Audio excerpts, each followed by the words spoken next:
ಪ್ರೀತಿ ದೇವಜನರೇ, ನಮ್ಮ ಕರ್ತನಾದ ಯೇಸು ಕ್ರಿಸ್ತನ ಅತ್ಯಧಿಕವಾದ ಕೃಪೆಯು ಸಮಾಧಾನವು ತಮಗೂ ತಮ್ಮ ಕುಟುಂಬದ ಪ್ರೇರೆಲ್ಲರಿಗೂ ಹೆಚ್ಚಾಗಿ ಉಂಟಾಗಲಿ. ಹೃದಯಂಗಮ ಮಾತೆನ್ನುವ ಈ ಮುಂಜಾನೆಯ ವಾಕ್ಯದ ಅಂತ ಸರಣಿಯಲ್ಲಿ ಈ ತಿಂಗಳು ನಾವು ಯೇಸು ಕ್ರಿಸ್ತನು ಪವಿತ್ರಾತ್ಮನು ಎಂಬ ಶೀರ್ಷಿಕೆಯಡಿಯಲ್ಲಿ ದೇವರ ವಾಕ್ಯವನ್ನು ಧ್ಯಾನಿಸುತ್ತಿದ್ದೇವೆ. ಈ ದಿನ ನಾವು ಧ್ಯಾನಿಸುವಂಥ ದೇವರ ವಾಕ್ಯದ ಭಾಗ ಲೂಕನು ಬರೆದ ಸುವಾರ್ತೆ 4ನೇ ಅಧ್ಯಾಯ 18ನೇ ವಚನ. ಲೂಕ 4ನೇ ಅಧ್ಯಾಯ 18ನೇ ವಚನ. ಕರ್ತನ ಆತ್ಮವು ನನ್ನ ಮೇಲೆ ಅದೇ, ಆತನು ನನ್ನನ್ನು ಬಡವರಿಗೆ ಶುಭವರ್ತಮಾನವನ್ನು ಸಾರುವುದಕ್ಕೆ ಅಭಿಷೇಕಿಸಿದನು, ಸೆರೆಯವರಿಗೆ ಬಿಡುಗಡೆಯಾಗುವುದನ್ನು ಮತ್ತು ಕುರುಡರಿಗೆ ಕಂಡು ಬರುವುದನ್ನು ಪ್ರಸಿದ್ಧಿಪಡಿಸುವುದಕ್ಕೂ, ಮನ ಮುರಿದವರೆಲ್ಲರನ್ನು ಬಿಡಿಸಿ ಕಳಿಸುವುದಕ್ಕೂ, ಕರ್ತನು ನೇಮಿಸಿರುವ ಶುಭ ವರ್ಷವನ್ನು ಪ್ರಚುರಪಡಿಸುವುದಕ್ಕೂ ಆತನು ನನ್ನನ್ನು ಕಳಿಸಿದ್ದಾನೆ ಎಂಬುದು. ಈ ವಾಕ್ಯವನ್ನು ಗ್ರಹಿಸುವುದಕ್ಕೆ ನಾವು ಶಕ್ತರಾಗುವಂತೆ ದೇವರು ತಾನೇ ತನ್ನ ಆತ್ಮನ ಮೂಲಕ ನಮಗೆ ಹೆಚ್ಚಾದ ಗ್ರಹಿಕೆಯನ್ನು ಅನುಗ್ರಹಿಸಲು. ಕರ್ತನಲ್ಲಿ ಪ್ರೀತಿಯುಳ್ಳ ದೇವಜನರೇ, ನಾನು 18 ಮತ್ತು 19 ಎರಡನ್ನು ಸೇರಿ ಓದಿದ್ದೇನೆ. ಇದರೊಂದಿಗೆ ಮತ್ತೊಂದು ವಚನವನ್ನು ಸೇರಿಸಬೇಕಾಗ್ತದೆ ನಮ್ಮ ಧ್ಯಾನಕ್ಕಾಗಿ. ಅಪೊಸ್ತಲರ ಕೃತ್ಯ 10ನೇ ಅಧ್ಯಾಯದ 38ನೇ ವಚನ. ಅಪೊಸ್ತಲರ ಕೃತ್ಯ 10:38. ಅನೇಕ ದೇವರ ಸೇವಕರು ಬಹಳ ಪ್ರಾಮುಖ್ಯವಾಗಿ ತಮ್ಮ ಜೀವಿತದಲ್ಲಿ ಪರಿಗಣಿಸಿರುವಂಥ ಒಂದು ವಚನ. ದೇವರು ನಜರೇತಿನ ಯೇಸುವನ್ನು ಪವಿತ್ರಾತ್ಮದಿಂದಲೂ ಬಲದಿಂದಲೂ ಅಭಿಷೇಕಿಸಿದನು. ದೇವರು ಆತನ ಸಂಗಡ ಇದ್ದದರಿಂದ ಆತನು ಉಪಕಾರಗಳನ್ನು ಮಾಡುತ್ತಾ ಸೈತಾನನಿಂದ ಬಾಧಿಸಲ್ಪಡುತ್ತಿರುವವರೆಲ್ಲರನ್ನು ಗುಣಮಾಡುತ್ತಾ ಸಂಚರಿಸಿದನು. ಇದೆಲ್ಲ ನಿಮಗೆ ಗೊತ್ತಾಗಿರುವುದಷ್ಟೇ. ಈ ವಚನ ಆ ವಚನ ಎರಡನ್ನು ನಾವು ನೋಡಬೇಕಾಗ್ತದೆ. ಇಲ್ಲಿ ನಾವು ಇದನ್ನು ಧ್ಯಾನಿಸ್ತಿರುವಂಥ ಈ ವಚನದ ವಿಶೇಷತೆ ಏನೆಂಬುದಾಗಿ ಕೇಳಿದ್ರೆ, ಇದು ಯೇಸು ಕ್ರಿಸ್ತನ ಸೇವೆಯ ಒಂದು ಆರಂಭ ಎಂಬುದಾಗಿ ನಾವು ಹೇಳ್ಬೋದು. ಕಾರಣ ಲೂಕನ ಯೇಸು ಕ್ರಿಸ್ತನ ಜನನವನ್ನು ತೋರಿಸ್ತಾನೆ, ನಂತರ ಬಾಲ್ಯವನ್ನು ತೋರಿಸ್ತಾನೆ, ನಂತರ ಆತನಿಗೆ ಆಗುವ ದೀಕ್ಷಾಸ್ನಾನವನ್ನು ತೋರಿಸ್ತಾನೆ, ನಂತರ ಆತನ ಉಪವಾಸಗಳನ್ನು ಮತ್ತು ಆತನಿಗುಂಟಾದ ಶೋಧನೆ, ಅದನ್ನು ಜಯಿಸಿದ ವಿಧವನ್ನು ತೋರಿಸ್ತಾನೆ. ಈಗ ಆತನು ಸೇವೆಯನ್ನು ಆರಂಭಿಸಿದ ಭಾಗವನ್ನು ವಿವರಿಸ್ತಾ ಈಗ ಯೇಸು ಕ್ರಿಸ್ತನು ತಾನು ಬೆಳೆದ ನಜರೇತಿಗೆ ಹೊಂದಿದ್ದಾನೆ. ಅದು ಗಲ್ಲಾಯದ ಸೀಮೆಯಲ್ಲಿರುವಂಥ ಒಂದು ಪುಟ್ಟ ಊರು. ಅಲ್ಲಿ ಆತನು ಸಬ್ಬತ್ ದಿನದಂದು, ಜನರೆಲ್ಲರೂ ಸಭಾಮಂದಿರದಲ್ಲಿ ಸೇರಿ ಬರುವ ದಿನದಂದು ಎಲ್ಲರೂ ಸೇರಿ ಬಂದಿದ್ದಾರೆ. ಅಲ್ಲಿ ಯೇಸು ತಾನು ಭಾಗವಹಿಸ್ತಾನೆ. ಅದನ್ನ ಪಾರಾಯಣವಾಗ್ತದೆ. ಅಂದರೆ ದೇವರ ವಾಕ್ಯದ ಪಾರಾಯಣ, ಅಂದರೆ ದೇವರ ವಾಕ್ಯನ ಓದ್ತಾರೆ. ಅದನ್ನು ಓದುವಂಥ ಒಂದು ಜವಾಬ್ದಾರಿಯನ್ನು ಯೇಸು ಕ್ರಿಸ್ತನು ಆತನಿಗೆ ಕೊಡಲಾಗ್ತದೆ. ಆತನು ನೇರವಾಗಿ ಸುರುಳಿಯನ್ನು ಬಿಚ್ಚಿ ಯೆಶಾಯನ ಪ್ರವಾದನೆ ಗ್ರಂಥದಲ್ಲಿ 61ನೇ ಅಧ್ಯಾಯದ ಆರಂಭದ ವಚನಗಳನ್ನ ಆತನು ಓದ್ತಾನೆ. ಈ ವಚನಗಳನ್ನ ಆತನು ಓದಿ ಆ ಸುರುಳಿಯನ್ನು ಸುತ್ತಿ ಆ ಸಭಾಮಂದಿರದ ಆಳಿನ ಕೈಗೆ ಕೊಡ್ತಾನೆ. ಯೇಸು ಆ ವಾಕ್ಯಗಳನ್ನ ಓದುವಾಗ ಅದನ್ನು ಕೇಳಿಸಿಕೊಂಡವರಿಗೆ ಅದನ್ನ ಏನೋ ಒಂದು ವಿಶೇಷವಾದ ಅನುಭವ ಆಗ್ತದೆ. ಸಾಧಾರಣವಾಗಿ ಕೆಲವು ಭಕ್ತರ ಮುಖಾಂತರ ನಾವು ದೇವರ ವಾಕ್ಯವನ್ನು ಕೇಳಿಸಿಕೊಳ್ಳುವಾಗ ಕೆಲವೊಂದು ಅನುಭವ ಆಗ್ತದೆ. ಹಲವಾರು ಭಕ್ತರ ಹೆಸರನ್ನ ಹೇಳಲಿಕ್ಕೆ ಸಾಧ್ಯ. ಅದರಲ್ಲಿ ಇಂಗ್ಲೆಂಡ್ ದೇಶದಲ್ಲಿ ದೇವರು ಪ್ರಬಲವಾಗಿ ಉಪಯೋಗಿಸಿದ ಒಬ್ಬ ದೇವರ ಸೇವಕರು ಸ್ಮಿತ್ ವಿಗಿಲ್ಸ್ವರ್ತ್. ದೇವರ ವಾಕ್ಯವನ್ನು ಅಧಿಕವಾಗಿ ಪ್ರೀತಿಸ್ತಾ, ದೇವರ ವಾಕ್ಯವನ್ನು ಅಧಿಕವಾಗಿ ಓದುತ್ತಾ 15-20 ನಿಮಿಷ ದೇವರ ವಾಕ್ಯವನ್ನು ಓದುವುದು ಮತ್ತು ಮಿಕ್ಕ 15-20 ನಿಮಿಷ ಪ್ರಾರ್ಥನೆ, ಆತ್ಮದಲ್ಲಿ ಪ್ರಾರ್ಥಿಸುವಂಥದ್ದು ಅಥವಾ ಅನ್ಯ ಭಾಷೆಯಲ್ಲಿ ಪ್ರಾರ್ಥಿಸುವಂಥದ್ದು, ಇದು ಅವರಿಗೆ ಸಹಜ ಜೀವನ ಶೈಲಿ. ಅನುದಿನ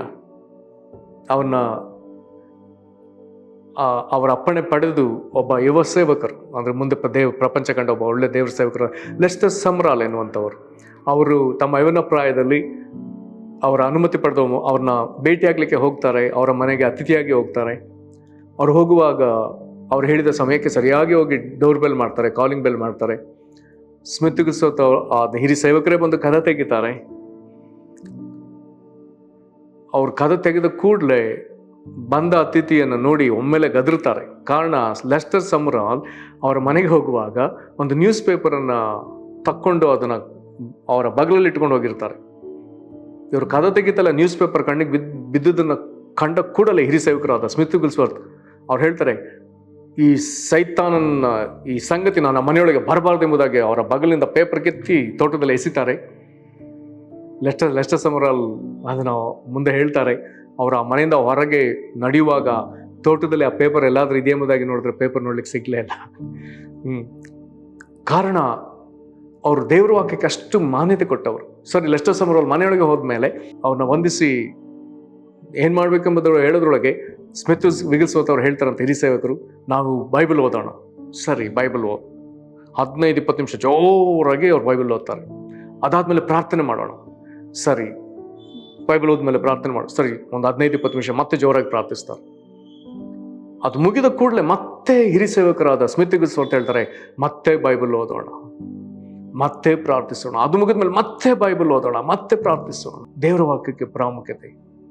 ಯಾಕೆ ನಾನು ಸ್ಮಿತ್ ವಿಗಿಲ್ಸ್ವರ್ತ್ ಬಗ್ಗೆ ಹೇಳಿದೆ ಎಂಬುದಾಗಿ ಹೇಳಿದ್ರೆ, ಕೆಲವೊಮ್ಮೆ ಅವರ ಬೋಧನೆಗಳನ್ನ ಕೇಳುವಾಗ ಅಥವಾ ಅವರ ಬರೆದ ಪುಸ್ತಕಗಳನ್ನ ಓದುವಾಗ ಅವರು ದೇವರ ವಾಕ್ಯವನ್ನ ಉಲ್ಲೇಖಿಸಿ ಅವರು ಅವರ ಬೋಧನೆಗಳನ್ನ ಪುಸ್ತಕವಾಗಿ ಈಗ ಮಾಡಿದಾರಲ್ಲ, ಅವರು ಉಲ್ಲೇಖಿಸಿದ ಮಾತುಗಳನ್ನ ಕೆಲವೊಮ್ಮೆ ನಾವು ಅದರ ವಿವರಣೆಗಳು ನೋಡುವಾಗ ಒಂದು ಅನುಭವ ಆಗ್ತದೆ.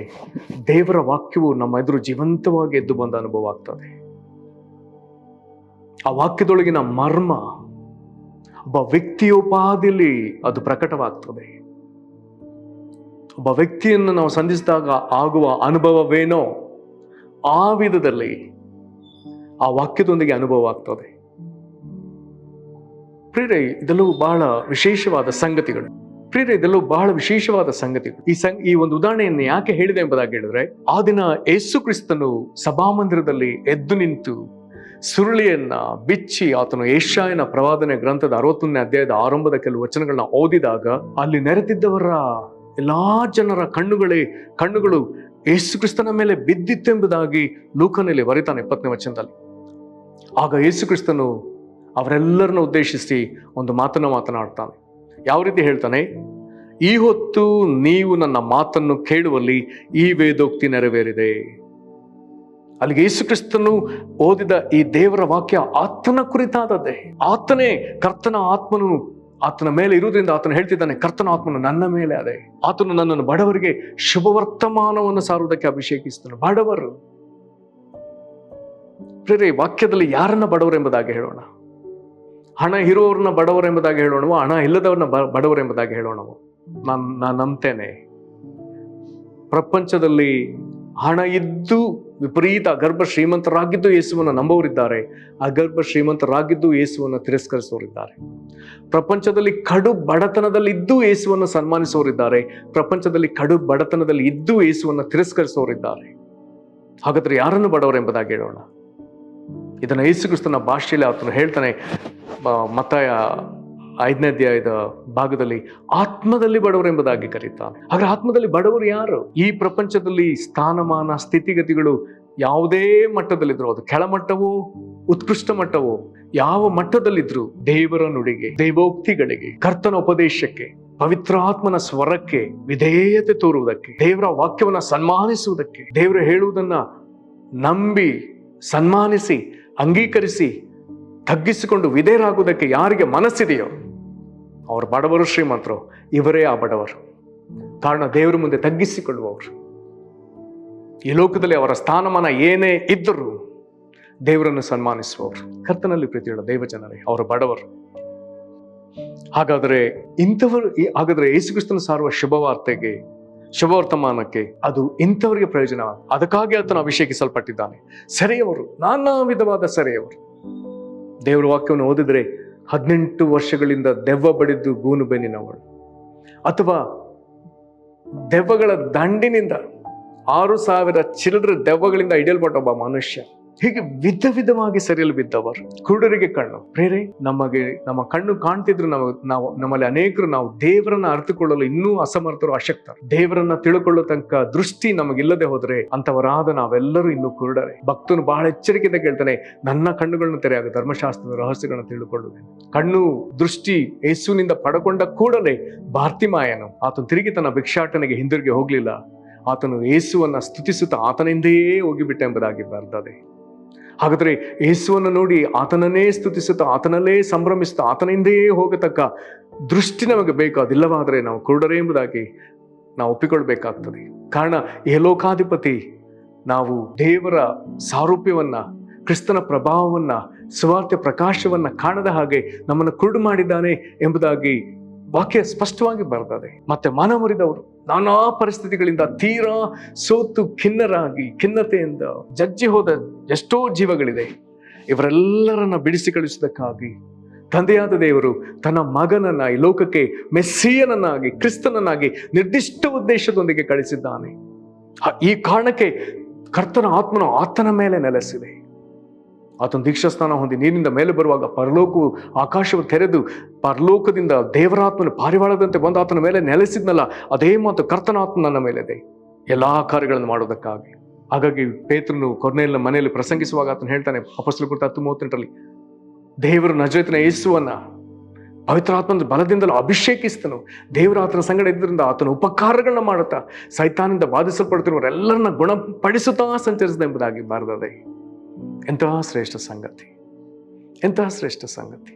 ಸೈತಾನದ ಬಾಧಿಸಲ್ಪಡ್ತಿರೋ ಪ್ರತಿಯೊಬ್ಬರನ್ನ ಬಿಡಿಸಬೇಕೆಂಬುದೇ ಯೇಸು ಕ್ರಿಸ್ತನ ಸೇವೆಯ ಗುರಿ. ಈ ವಿಧದಲ್ಲಿ ಬಾಧೆಪಟ್ಟ ಜನರು, ಇವರಿಗೆ ಬಿಡುಗಡೆ, ಅವರಿಗೆ ದೃಷ್ಟಿ ಕೊಡುವಂಥದ್ದು, ಅವರನ್ನ ಬಿಡಿಸಿ ಕಳಿಸುವಂಥದ್ದು, ಇದೇ ಯೇಸುವಿನ ಗುರಿ. ಪ್ರೇರೆ, ಯೇಸು ಕ್ರಿಸ್ತನ ಸೇವೆಯ ನಡೆ, ಯೇಸು ಕ್ರಿಸ್ತನ ಸೇವೆಯ ಗುರಿ. ಒಬ್ಬ ಭಕ್ತರು ಹೇಳ್ತಾರೆ, ಅವರಿಗೆ ಯೇಸು ಕ್ರಿಸ್ತನೊಂದಿಗಾದ ಅನುಭವದಿಂದ ಅಥವಾ ದೇವರವರು ಕೊಟ್ಟ ಪ್ರಕಟಣೆಯಿಂದ ಹೇಳ್ತಾರೆ, ಯೇಸು ಕ್ರಿಸ್ತನು ಪ್ರತಿ ದಿವಸ ಯಾವುದೇ ಒಂದು ಹೊಸ ಸ್ಥಳಕ್ಕೆ ಸೇವೆಗಾಗಿ ಹೋಗಿ ಅಲ್ಲಿ ನಿಲ್ಲುವಾಗ ಆತನು ಈ ವಚನವನ್ನ ತಪ್ಪದೆ ಹೇಳ್ತಿದ್ದ ಎಂಬುದಾಗಿ ಒಬ್ಬ ಭಕ್ತರು ಹೇಳ್ತಾರೆ. ಅವ್ರಿಗೆ ಯೇಸು ಕ್ರಿಸ್ತನೊಂದಿಗೆ ಆದ ಒಂದು ಅನುಭವದಲ್ಲಿ ಅವರು ಈ ಮಾತನ್ನ ಹೇಳ್ತಾರೆ. ಆತನು ತನ್ನ ಸೇವಾ ಅವಧಿಯಲ್ಲಿ ಪ್ರತಿ ದಿವಸ ಅಥವಾ ತಾನು ಸಂಧಿಸುವ, ತಾನು ಕಾಲಿಟ್ಟ ಪ್ರತಿ ಹೊಸ ಜಾಗದಲ್ಲಿ ತಪ್ಪದೇ ವಚನವನ್ನ ಹೇಳಿ ನಂತರದಲ್ಲಿ ತನ್ನ ಸೇವೆ, ಆತನ ಮುಂದಿರುವಂಥ ಸೇವೆಯ ಕಾರ್ಯಗಳು, ಅದು ಉಪದೇಶವೋ, ಬೋಧನೆಯೋ, ಸ್ವಾರ್ಥ ಸಾರೋಣವೋ ಅಥವಾ ದೆವ್ವ ಬಿಡಿಸುವಂಥದ್ದು, ರೋಗ ಬಿಡಿಸುವಂಥದ್ದು, ಅದ್ಭುತಗಳನ್ನ ಮಾಡುವಂಥದ್ದು, ಆ ನಂತರದಲ್ಲಿ ಆತನು ಆ ಕಾರ್ಯಕ್ಕೆ ಮುಂದಾಗ್ತಿದೆ ಎಂಬುದಾಗಿ ಬರೆದಿದೆ. ಹಾಗಾದರೆ ದೇವರ ಸೇವೆಗೆ ಕಾಲಿಟ್ಟ ನಮಗೆ ಇದೆಲ್ಲವೂ ಎಂಥ ಉತ್ತೇಜನಕಾರಿಯಾದ ವಿಷಯ. ಯೇಸು ಕ್ರಿಸ್ತನ ಮೇಲೆ ಪವಿತ್ರಾತ್ಮನನ್ನ ಕಳಿಸಿಕೊಟ್ಟ ದೇವರು, ಯೇಸು ಕ್ರಿಸ್ತನು ಅದು ನನ್ನ ಮೇಲೆ ಇದೆ ಎಂಬುದಾಗಿ ಆತನು ಅದನ್ನು ಒಪ್ಪಿಕೊಂಡು ಘೋಷಿಸುವಾಗ, ಇದೇ ಯೇಸು ಕ್ರಿಸ್ತನು ಶಿಷ್ಯರಿಗೆ ಹೇಳಿದ ಮಾತು ಅಪೊಸ್ತಲರ ಕೃತ್ಯ 1:8, ಪವಿತ್ರಾತ್ಮನು ನಿಮ್ಮ ಮೇಲೆ ಬರಲು ನೀವು ಬಲ ಹೊಂದಿ. ಹಾಗಾದ್ರೆ ಮೇಲೆ ಪವಿತ್ರಾತ್ಮ, ಹಾಗಾಗಿ ಪವಿತ್ರಾತ್ಮನಿಂದ ಬಲದಿಂದ ಅಭಿಷೇಕಿಸ್ತಾನೆ ಎಂಬುದಾಗಿ ಹೇಳುವಾಗ, ಪವಿತ್ರಾತ್ಮನಿಂದ ಹೊಂದಿದ ಅಭಿಷೇಕ ಅದು ದೇವರ ಗುಣಲಕ್ಷಣಗಳನ್ನ, ವ್ಯಕ್ತಿತ್ವವನ್ನು ಪಡೆದುಕೊಳ್ಳುವಂಥದ್ದು, ನಾವು ಧರಿಸಿಕೊಳ್ಳುವಂಥದ್ದು. ಬಲದಿಂದ ಎಂಬುದಾಗಿ ಹೇಳುವಾಗ ದೇವರ ಸಾಮರ್ಥ್ಯಗಳನ್ನ ಧರಿಸಿಕೊಳ್ಳುವಂಥದ್ದು ಇದು. ಹಾಗಾದ್ರೆ ಪವಿತ್ರಾತ್ಮನನ್ನ ಆತನ ವ್ಯಕ್ತಿತ್ವವನ್ನ, ಅಂದ್ರೆ ದೇವರ ವ್ಯಕ್ತಿತ್ವವನ್ನು ಧರಿಸಿಕೊಳ್ಳುವಾಗ ಆತನು ನಮ್ಮೊಳಗೆ ನೆಲೆಸುವಂಥದ್ದು. ಆದ್ರೆ ಅದೇ ಪವಿತ್ರಾತ್ಮನ ಬಲ ಎನ್ನುವಾಗ ಅದು ನಮ್ಮ ಮೇಲೆ ನೆಲೆಸುವಂಥದ್ದು. ಪವಿತ್ರಾತ್ಮನ ಒಳಗೆ ನೆಲೆಸುವಾಗ ನಾವು ದೇವರ ಗುಣಲಕ್ಷಣಗಳನ್ನ ಹೊರಗೆ ತೋರ್ಪಡಿಸುವ ಜನರಾಗ್ತೇವೆ. ಅದನ್ನೇ ದಿನ ದಿನ ಬೆಳೆಸಿಕೊಂಡು ನಾವು ಮುಂದುವರಿಬೇಕಾಗ್ತದೆ. ಅದು ಪವಿತ್ರಾತ್ಮನ ಫಲದಿಂದ ಕೂಡಿರುವಂಥ ವಿಚಾರ. ಅದೇ ಪವಿತ್ರಾತ್ಮನು ನಮ್ಮ ಮೇಲೆ ನೆಲೆಸ್ತಾನೆ ಎಂಬುದಾಗಿ ಹೇಳುವಾಗ, ಅದು ಪವಿತ್ರಾತ್ಮನ ಶಕ್ತಿ, ಬಲ ಎಂಬುದಾಗಿ ಹೇಳುವಾಗ, ಅದು ಪವಿತ್ರಾತ್ಮನ ವರಗಳ ಕುರಿತಾದ 9 ವರಗಳ ಕುರಿತಾದ ವಿಷಯವಾಗ್ತದೆ. ಹೀಗೆ ಯೇಸುವಿನ ಸೇವೆ ಮುಂದುವರಿಯುವಾಗ 19ನೇ ವಚನದಲ್ಲಿ, ಲೂಕ 4:19 ಪ್ರಾಮುಖ್ಯವಾದ ಮತ್ತೊಂದು ಸಂಗತಿ ಬರೆಯಲ್ಪಟ್ಟದೆ, ಅದು ಕರ್ತನು ನೇಮಿಸಿರುವ ಶುಭ ವರ್ಷವನ್ನು ಪ್ರಚುರಪಡಿಸುವುದಕ್ಕೂ. ಇದೊಂದು ಬಹಳ ಅದ್ಭುತವಾದ ವಚನ. ಏನು?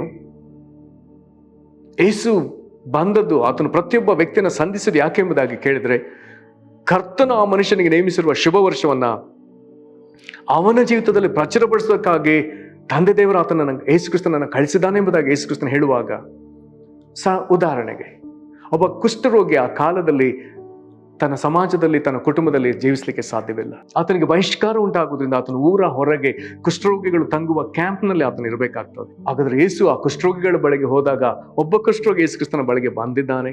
ಆತನ ಯೇಸುವಿನ ಪಾದಕ್ಕೆ ಬಿದ್ದು, ನಿನಗೆ ಮನಸ್ಸಿದ್ರೆ ನಾನು ಶುದ್ಧ ಮಾಡಿ ಎಂಬುದಾಗಿ ಬೇಡಿಕೊಳ್ಳುವಾಗ, ಯೇಸು ಮನ ಮರುಗಿ ಕಣ್ಣೀರಿನಿಂದ ನನಗೆ ಮನಸ್ಸುಂಟು ಶುದ್ಧವಾಗಿ ಎಂಬುದಾಗಿ ತನ್ನ ಕೈಗಳಿಂದ ಆತನ ಸ್ಪರ್ಶಿಸುವಾಗ ಆತನು ಕೂಡಲೇ ಶುದ್ಧನಾದ ಎಂಬುದಾಗಿ ಬರುತ್ತದೆ. ಅವನನ್ನು ತಿರುಗಿ ಊರೊಳಗೆ ಯಾಜಕನ ಬಳಿಗೆ ಯೇಸು ಕ್ರಿಸ್ತನು ಸಂತೋಷದಿಂದ ಕಳಿಸಿಕೊಡ್ತಾನೆ.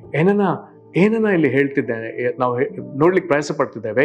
ಹಾಗಾದ್ರೆ ಒಬ್ಬ ಕುಷ್ಠರೋಗಿಗೆ ಕುಷ್ಠ ಬಂದು ಅವನ ಜೀವಿತ ಇನ್ನು ಮುಗಿತು, ಇನ್ನು ಸಾಮಾಜಿಕ ಜೀವಿತ, ಕೌಟುಂಬಿಕ ಜೀವಿತ ಸಾಧ್ಯವಿಲ್ಲ ಎಂಬುದಾಗಿ ಹೇಳುವಂತ ಈ ಸಂದರ್ಭದಲ್ಲಿ ಯೇಸು ಕ್ರಿಸ್ತನ ಅವನ ಬಳಿಗೆ ಬಂದು ಅವನಿಗೊಂದು ಕರ್ತನು ನೇಮಿಸಿದ ಶುಭ ವರ್ಷವನ್ನು ಆರಂಭಿಸಿಕೊಡ್ತಾನೆ.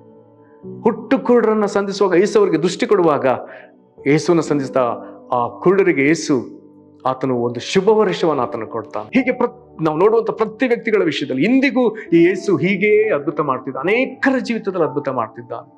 ಇಂದಿಗೂ ಸಾವಿರಾರು ಉದಾಹರಣೆಗಳನ್ನ ನಾವು ಸುತ್ತಲೂ ಪ್ರಪಂಚದೆಲ್ಲೆಡೆ ಕೇಳಿಸಿಕೊಳ್ತಲೇ ಇದ್ದೇವೆ. ಯೇಸುವನ್ನ ಸಂಧಿಸಿದ ವ್ಯಕ್ತಿಗೆ ಕರ್ತನು ನೇಮಿಸಿದ ಶುಭ ವರ್ಷ ಆರಂಭ. ಕರ್ತನಲ್ಲಿ ಪ್ರೀತಿಯುಳ್ಳ ದೇವ ಜನರೇ, ಹಾಗಾದರೆ ಏಸು ಮನುಷ್ಯನಾಗಿ ಬಂದ ವಾಕ್ಯ ಸ್ವರೂಪನು ದೇವಕುಮಾರನಾದ ಯೇಸುವಿನ ಮೇಲೆ ದೇವರು ಪವಿತ್ರಾತ್ಮನನ್ನು ಸುರಿಸಿ ಆತನ ಮೇಲೆ ಪವಿತ್ರಾತ್ಮ ನೆಲೆಸುವಾಗ, ಇದರ ನಿಮಿತ್ತವಾಗಿ ಈ ವಾಕ್ಯ ಸ್ವರೂಪನಾದ ದೇವರು ಯೇಸು ಪವಿತ್ರಾತ್ಮನ ಇಬ್ಬರು ಜೊತೆಗೂಡಿ ಒಬ್ಬ ವ್ಯಕ್ತಿಯನ್ನು ಸಂಧಿಸುವಾಗ, ಆತ ನಿನ್ನನ್ನು ಸಂಧಿಸುವಾಗ ನಿನ್ನ ಜೀವಿತದಲ್ಲಿ ಒಂದು ಹೊಸ ಕಾರ್ಯ, ಅದು ನಿನ್ನ ಜೀವಿತದಲ್ಲಿ ಕರ್ತನು ನೇಮಿಸಿದ ಶುಭ ವರ್ಷ ಆರಂಭ. ಇದೇ ಕಾರ್ಯಕ್ಕಾಗಿ ಯೇಸು ಕ್ರಿಸ್ತನು ಕಳಿಸಲ್ಪಟ್ಟದ್ದು. ಆತನು ಈ ದಿನ ನಿನ್ನನ್ನು ಸಂಧಿಸೋದಕ್ಕೆ ಆತನು ಸಿದ್ಧನಾಗಿದ್ದಾನೆ. ಆತನು ಸೇರಿಸಿಕೊ. ನಿನ್ನ ಜೀವಿತದ ಇಲ್ಲಿಯವರೆಗಿನ ಪಾಡುಗಳನ್ನ ಆತನು ಬದಲಾಯಿಸೋದಕ್ಕೆ ಶಕ್ತನು. ಈ ವಾಕ್ಯದ ಪ್ರಕಾರ ಯೇಸುವನ ನೀನು ಕರೆ, ಆತನನ್ನು ಆಹ್ವಾನಿಸು, ಆತನನ್ನು ಕೇಳಿಕೋ. ಕರ್ತನೆ, ಅಲ್ಲಿ ನೀನು ಮಾಡಿದ್ದನ್ನು ನನಗೂ ಮಾಡೆಂಬುದಾಗಿ ಪ್ರಾರ್ಥಿಸು. ಇದೇ ಆತನು ನಿನ್ನ ಜೀವಿತದಲ್ಲಿ ಒಂದು ಶುಭ ವರ್ಷವನ್ನು ಆರಂಭಿಸಿಕೊಡ್ತಾನೆ. ಅದು ಕರ್ತನ ನಾಮಕ್ಕೆ ಮಹಿಮೆ. ನಿನ್ನ ಜೀವಿತದಲ್ಲಿ ಎಷ್ಟೋ ಒಂದು ಹೊಸ ಜೀವನ ಸಂತೋಷ ಹೀಗಾಗುವಂತೆ ಕರ್ತನೆ ನಿಮ್ಮನ್ನು ಆಶೀರ್ವದಿಸಲಿ. ಪ್ರಾರ್ಥನೆ ಮಾಡೋಣ. ಮಹಾಕೃಪೆಯ ಪರಲೋಕ ತಂದೆಯೇ, ನಿನ್ನ ಮಹಾಗಣವುಳ್ಳ ನಾಮಕ್ಕೆ ಸ್ತೋತ್ರ. ಕರ್ತನೆ ಯೇಸುವೆ, ಕರ್ತನ ಆತ್ಮ ನಿನ್ನ ಮೇಲೆ ಇರುವುದನ್ನು ನೀನು ಬಹಿರಂಗವಾಗಿ ಯೆಶಾಯ 61 ಅಧ್ಯಾಯದ 6ನೇ ವಚನಗಳ ಪ್ರಕಾರ ಪ್ರಕಟಿಸಿ ಸ್ವಾಮಿ. ಈ ವಾಕ್ಯವನ್ನು ನೀವು ಓದುವಾಗ ಈ ವಾಕ್ಯ ಜೀವಂತವಾಗಿ ಅವರ ಅನುಭವಕ್ಕೆ ಬಂತಲ್ಲ. ಈ ವಾಕ್ಯದಲ್ಲಿರುವ ನೀನೇ ಅವರ ಎದುರು ವ್ಯಕ್ತಿಯಾಗಿ ನಿಂತಿಯಲ್ಲ ಕರ್ತನೆ. ಅವರ ಕಣ್ಣುಗಳು ಆಶ್ಚರ್ಯದಿಂದ ನೋಡಿದ್ವಲ್ಲ. ನಿನ್ನ ಬಾಯಿಂದ ಬಂದ ಆ ಕೃಪೆಯ ಮಾತು, ಮಧುರವಾದ ನುಡಿಗಳಿಗೆ ಅವರೆಲ್ಲರೂ ಬೆರಗಾದ್ರಲ್ಲ ಸ್ವಾಮಿ. ಓ ಕರ್ತನಾದ ಯೇಸುವೆ, ನಿನ್ನನ್ನು ಸಂಧಿಸಿದ ಜನರಿಗೆ ಅವರ ಜೀವಿತದಲ್ಲಿ ಸೈತಾನ ಕಾರ್ಯಗಳನ್ನ ಹಾಳು ಮಾಡಿ ಅವರ ಜೀವಿತದಲ್ಲಿ ಹೊಸ ಕರ್ತನ ನೇಮಿಸಿದ ಶುಭ ವರ್ಷ ಆರಂಭಿಸಿಕೊಟ್ಟಾತನೆ. ಈಗೋ ಈ ಪ್ರಿಯರು ನಿನ್ನನ್ನು ಕರೆಯುತ್ತಿರುವಲ್ಲಿ, ಇವರಿಗೂ ನೀನು ಶುಭ ವರ್ಷವನ್ನು ಆರಂಭಿಸಿಕೊಡಬೇಕೆಂಬುದಾಗಿ ಅವರು ಅಪೇಕ್ಷೆ ಪಡ್ತಿರುವಲ್ಲಿ ಕರ್ತನೆ ದಯ ಮಾಡಿ ಈಗೋ ಇವರಿಗೆ ಶುಭ ವರ್ಷವನ್ನು ಆರಂಭಿಸಿಕೊಡು ರಾಜ. ಇವರು ಇಲ್ಲಿವರೆಗೂ ಪಟ್ಟ ಪಾಡುಗಳು, ಪಟ್ಟ ವೇದನೆಗಳು, ಅವಮಾನಗಳು, ಕರ್ತನೆ ಕಷ್ಟ ನಷ್ಟಗಳು, ಪಾಪದ ಹೋರಾಟ, ಶಾಪದ ಹೋರಾಟ, ರೋಗದ ಹೋರಾಟ, ಮರಣದ ಹೋರಾಟ, ಕರ್ತನೆ ಕೊರತೆಯ ಹೋರಾಟ, ಬಡತನದ ಹೋರಾಟ, ಕರ್ತನೆ ಇದೆಲ್ಲವೂ ಅವ್ರನ್ನ ಬಿಟ್ಟು ಕರ್ತನೆ ಅದು ನಿನ್ನ ಪ್ರಸನ್ನತೆಯಲ್ಲಿ ಕೊಚ್ಚಿಕೊಂಡು ಹೋಗುವಂತೆ, ನಿನ್ನ ಪ್ರಸನ್ನತೆ, ನಿನ್ನ ಆಶೀರ್ವಾದ ಇವ್ರ ಮೇಲೆ ನೆಲೆಸುವಂತೆ ಯೇಸುವೆ ನೀನು ಇವ್ರನ್ನ ಸಂಧಿಸಿ ಕರ್ತನ ನೀ ನೇಮಿಸಿದ ಶುಭ ವರ್ಷವನ್ನ ಇವರಿಗೆ ದಯಮಾಡಿ ಒದಗಿಸೆಂದು ಅಪ್ಪಾ ತಂದೆ ಯೇಸು ಕ್ರಿಸ್ತನ ಹೆಸರಲ್ಲಿ ನಾವು ಪ್ರಾರ್ಥಿಸ್ತೇವೆ. ಆಶೀರ್ವಾದಿಸು. ನಿನಗೆ ಮಾಡುವುದಕ್ಕಾಗಿ ಸ್ತೋತ್ರ. ಯೇಸು ಕ್ರಿಸ್ತನ ಹೆಸರಲ್ಲಿ ಬೇಡದೇವೆ ನಮ್ಮ ತಂದೆಯೇ, ಆಮೆನ್. ಕರ್ತನ ನಿಮ್ಮನ್ನು ಆಶೀರ್ವದಿಸಲಿ. ವಂದನೆಗಳು.